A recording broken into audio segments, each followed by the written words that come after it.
کابینې ته د حمید کرزي غبرګون وایي د دولتي ادارو د چلښت لپاره د سرپرست حکومت اعلان ضرور و.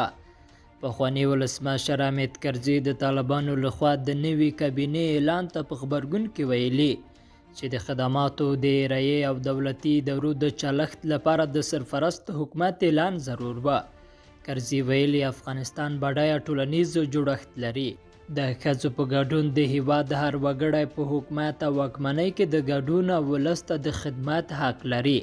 په دې اړه لازمه ده هغه نیمګړتیاوې چې په اعلان شوي سرپرسته کابینه کې تر سترګو کېږي ژر تر ژره رفع شي څو د هیواد د ټول وګړي په حکومت کې خپل ځان وویني او یو ځای په پوره ملي یووالي او اتفاق د یوه اباد هوسا او پرمختللي افغانستان لپاره کار وکړي. لیدونکو له ملتیا مننه ښې چارې.